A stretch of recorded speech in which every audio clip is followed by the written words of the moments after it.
Good morning, afternoon, or evening, wherever you're from. Welcome to our show. My name is Jonathan Tripp. I'm the host of our show, Jonathan Tripp Live, and you can follow us. We're a business, marketing, social media talk show that airs live Monday through Friday at 10 a.m.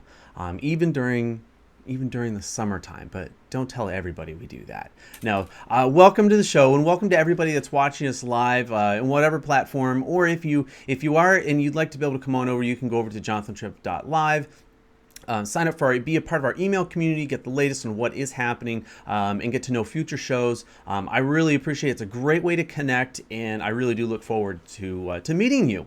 Today's topic, we're going to be talking about rebranding. And why is that really important? Well, because everybody is doing it.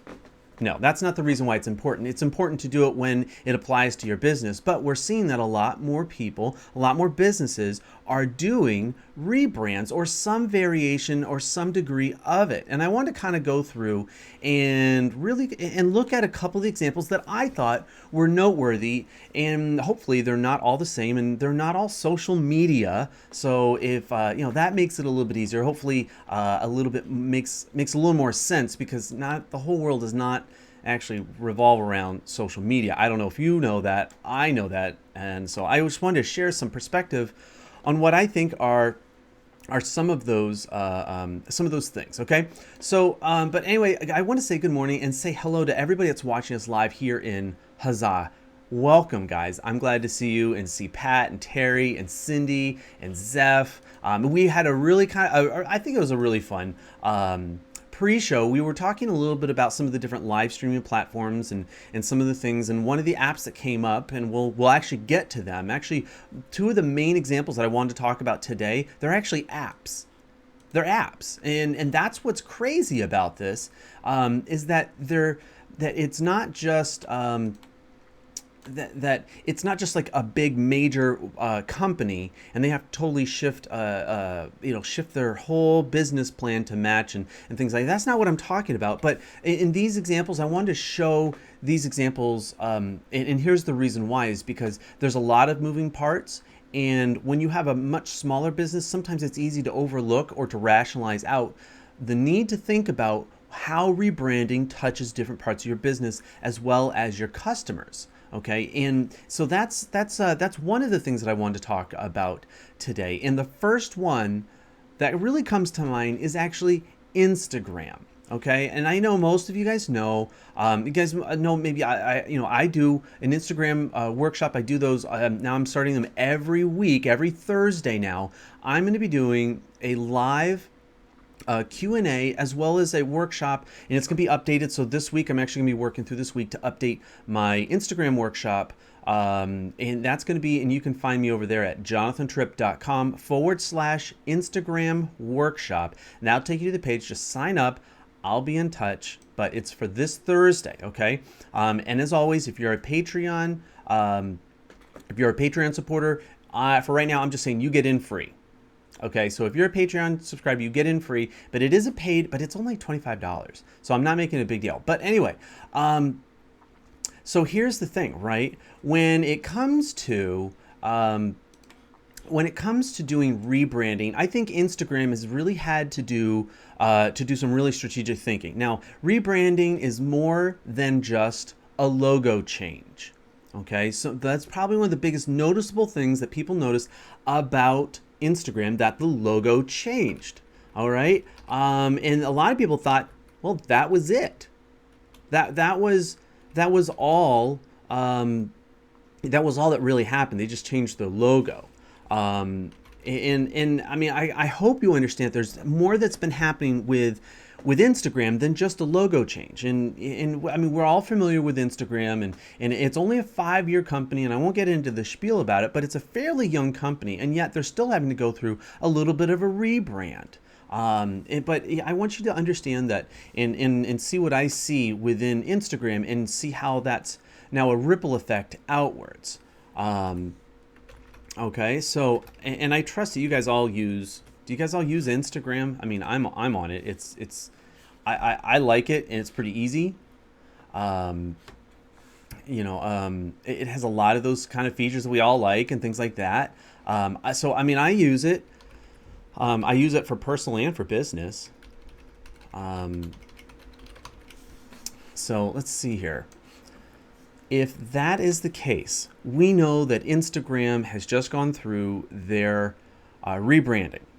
They've added a new logo, but what are the other things that they were doing? Because see, the logo is the most visible, easy to see, and this is some of the other things. They've introduced business accounts. Now they've been talking about this, and they do a little bit of hype beforehand, but when it all came out, they changed their logo.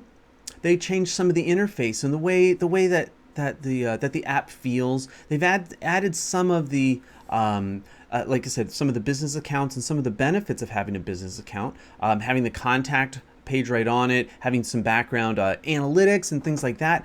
Really, I think it's really cool stuff, and I think it's been a long time coming. Okay, so but outside of actually the specific features, what we're seeing is that Instagram is really now opening up to the business aspect of it, and I think that's a really big move towards advertising, and now that they've really kind of gotten a lot of they've kind of sorted their oats, so to speak, when it comes to doing working with businesses and how, because I mean they're a Facebook interface. It's just an extension of Facebook, and I think they're going to use the same model. But here's my point, right? The rebranding happened with a lot of the benefits. That's what they're telling you, and all the features that are underneath. And then on top of that, in order to kind of signify this rebranding, they had a new logo. Now, I personally, I'm not really super crazy about the logo, but I will say this: it works in black and white.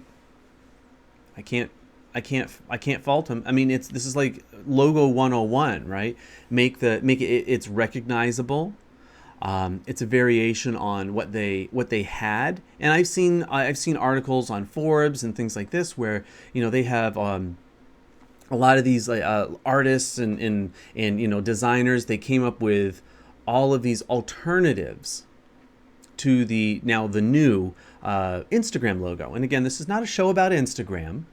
It's a show about about rebranding, but I wanted to talk about Instagram first because I think that they're doing I think they did a really good job, considering the fact that they have like 500 million people monthly reach, active users.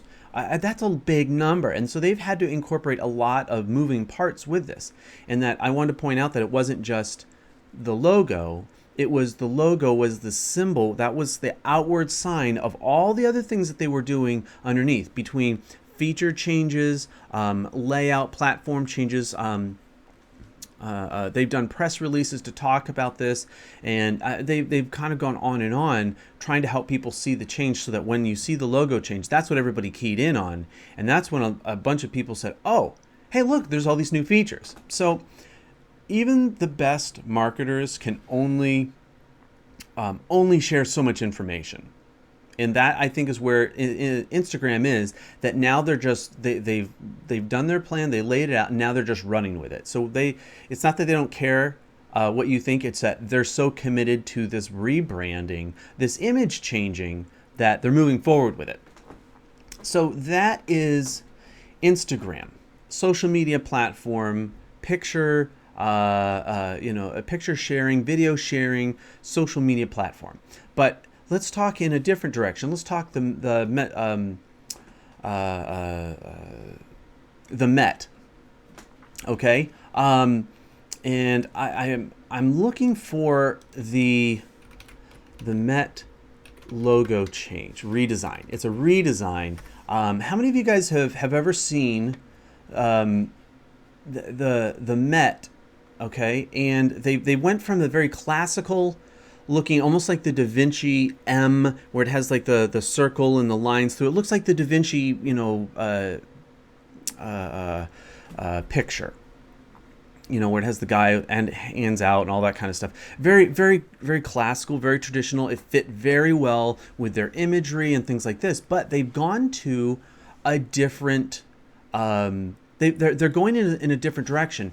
And one of the things that I liked about it is that for the first time, they are uniformly bringing all of their branding image under this one image. Okay, this new logo, this new design. And it's not that they're changing their core mission or anything. And this is just another aspect. While I think Instagram, they were opening themselves up to a brand new business aspect. The Met isn't necessarily doing that, but they are doing a very big image change. So again, we see what we're seeing is the business is changing the image, not necessarily the core mission or many of the features. And for the Met, it's an image change to bring in. I think it is a younger crowd, or it's to show that they're not just classical, traditional stuff. And so I think that's kind of a cool point. That's a really interesting point for people to understand and to be able to see. All right. So one of the big features of this is that they're getting away from just more of like the M, and it's actually now it says the Met. It's in 2 words, and they've really done this very creative thing where they've kind of joined all the letters in certain ways so that the M and the E, so that the down part of the M and the back part of the E are the same thing, and it really condenses the whole thing. But it's still very readable. And they've had this other logo for a long time, but now they've come up with this new one. And I like what they're doing. I like the fact that now they're sharing it everywhere, and it's really able to be very unifying. And I would expect them to keep this logo for a long time. Okay, so that's the first one. So the first one was Instagram. I want to talk about Met and how it's more of a redesign. Now the next one, and this is where I know you guys I'm going to lose you guys, so stick with me, okay? I'm going to lose you. Pokemon Go. It's the new app. It's come out, and this is why I think. Not that do not stop what you're doing and download. Do not do that. That's not what I'm saying. Everyone is playing it, right? Here's the thing. Yeah, thank you, Donna. I'm not sanctioning going out. As a matter of fact, if you're going to do one thing, don't go out and do that. Go over to my Patreon page and support me there over at patreon.jonathantripp.com. Help me out to produce the show. Don't spend time playing a game. Let's spend our time here talking about real things. So I appreciate it. Is everyone jumping off the break? Well, here's the thing. So this is why I think it's important to notice what Pokemon is doing. And it's not it's the Pokemon company, and I forgot what the actual company name is. But by the way, here's the mugshot for the day for those of you guys that are watching. Okay, so here's the thing, right?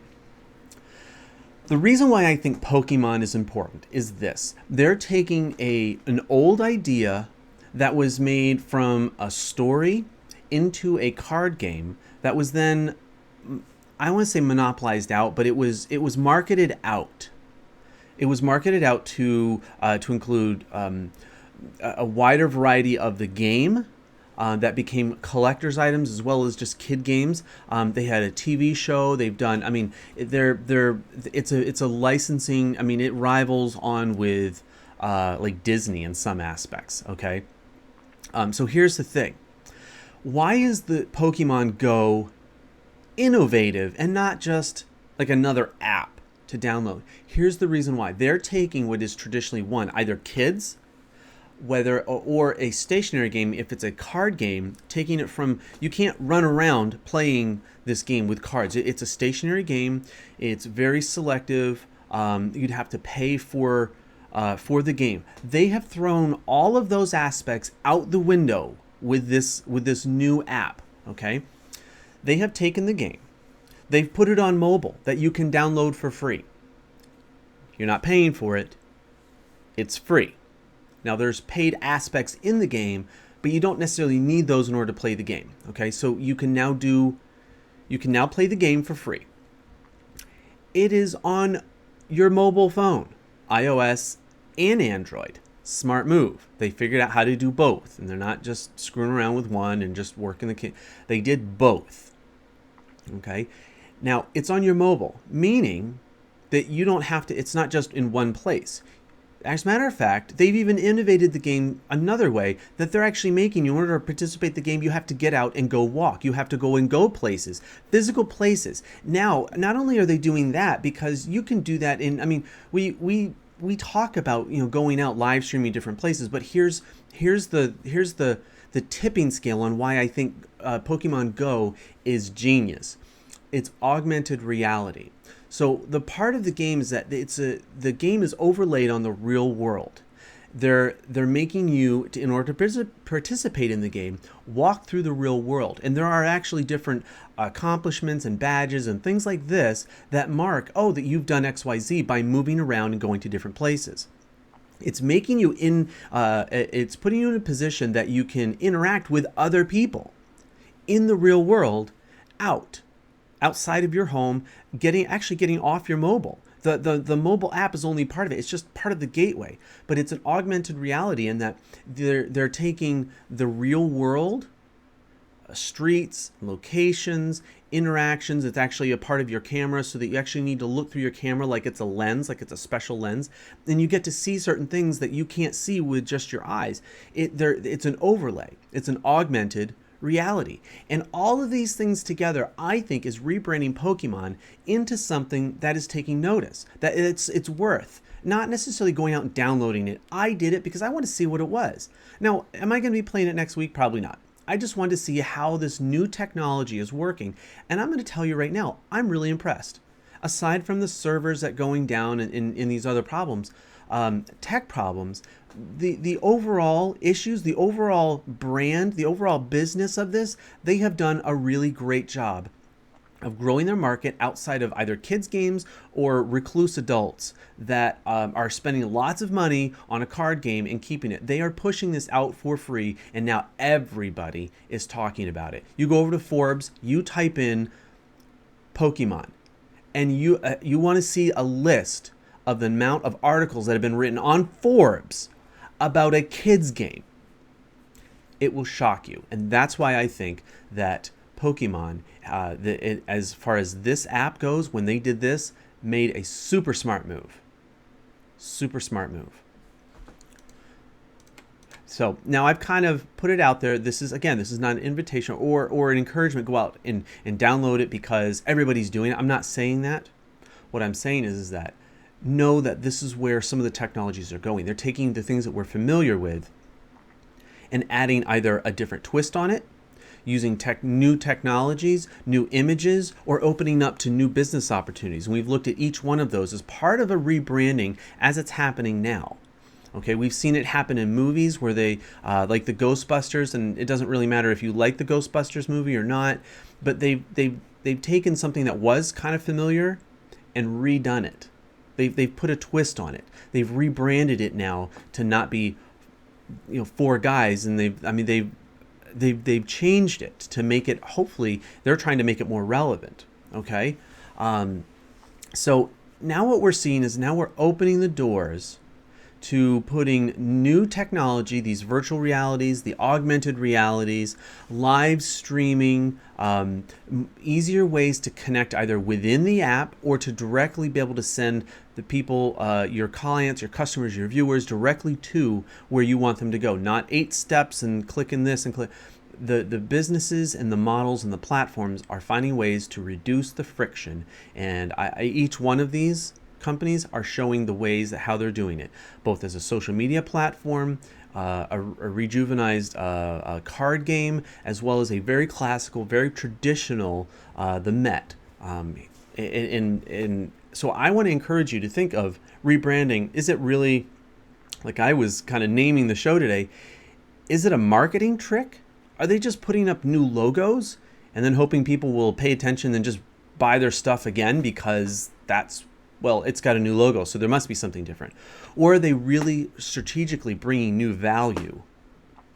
Okay, are they bringing new value to the customers? They're bringing new benefits that hasn't been brought together under this new under the business, but in a new way, so that people can interact with it in a very genuine way, a very easy, frictionless way, or the easiest way it is to do that. So that's what those were those 3 examples that had come up in my mind that I had wanted to share with everybody And so I'm trying to catch up with some of our people that are watching us on Facebook. And if you are watching us on Facebook, you guys can jump over to our Facebook group. You can type in Blab Nation, but just make sure you get the right one. The easier way to do it is to follow the link below, which is group.jonathantripp.com. You are absolutely welcome to be there. I really try to stay up and help people come in if they're making a request to come in. If you don't like Facebook and you like Google Plus, search us on Google Plus at Jonathan Tripp Live. You'll find us over there. So it's a really great thing. Having a community that's interactive, and there's lots of different things that's going on with that. But for those of you guys that are watching us on Facebook or on YouTube or wherever you're watching us, guys, thank you so much for joining us today. Well, I'm going to close down the broadcast outside of this, and we're just going to have our after show here live on Huzzah, and you can find me over at huzzah.io /Jonathan Tripp, and you guys will be able to come on over and watch us there. So with that, I really do want to say thank you guys for being here today. I think it's really, I think today's topic of talking about rebranding and such like that, it's a really important thing. It's something to consider, and not just changing your entire business, but being strategic about thinking about what you're trying to accomplish through your rebranding, and looking at those Instagram rebrands, looking at the Met and how they're doing it on a more traditional way, and then on the complete opposite way, how Pokemon is using very new technologies, putting them mobile, putting them in people's hands. Those are the best ways. So guys, don't forget to watch me. I'll be back tomorrow, same time, same channel. Tomorrow, Tuesday at 10 a.m. We do this Monday through Friday at 10 a.m. Eastern time. You guys are welcome to join us live. And as always, it is a pleasure. I'm really glad to be able to see you guys here. And we'll see you soon, okay?